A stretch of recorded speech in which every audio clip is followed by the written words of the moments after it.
உலகின் ஒரே பகுத்தறிவு நாளேடான இன்றைய விடுதலையில் வந்துள்ள செய்திகளை பார்ப்போம். இப்போ முதல் பக்கம் பார்த்தீங்கன்னா, ஆசிரியருடைய அறிக்கை வந்திருக்கு. தமிழ்நாடெங்கும் முத்தமிழறிஞர் கலைஞரின் 103ஆம் ஆண்டு பிறந்த நாளை ஒட்டி ஜூன் மாதம் 5, 6, 7 ஆகிய தேதிகளில் 103 கூட்டங்கள் திராவிட எழுச்சி நாள் விழாவாக நடைபெறும். நமக்கு எல்லாம் கொள்கை திருவிழாக்கள் தான். திராவிடத்தின் எழுச்சி தான் தமிழினத்தின் மீட்சி. கலைஞர் வாழ்க என்றால் சுயமரியாதை வெல்க என்பதே அதன் உண்மை பொருள்.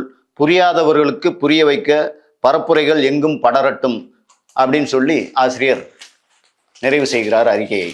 இன்றைய தலையங்கம் மிக சிறப்பான தலையங்கம். அதில் என்ன பார்த்தீங்கன்னா, மும்மொழி தமிழ்நாட்டில் இடமே இல்லை என்பதை பிரகடனப்படுத்துவோம் அப்படின்னு தலைப்பு கொடுத்து ஆசிரியரே இந்த தலையங்கத்தை எழுதியிருக்கார்.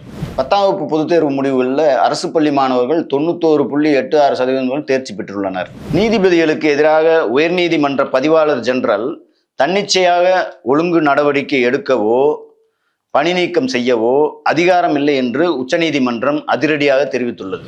அரசு பேருந்துகளை இயக்கும் போது ஓட்டுநர்கள் கைபேசிகளை வைத்திருக்கவோ பயன்படுத்தவோ கூடாது என்று போக்குவரத்து துறை அதிரடி உத்தரவு பிறப்பித்துள்ளது.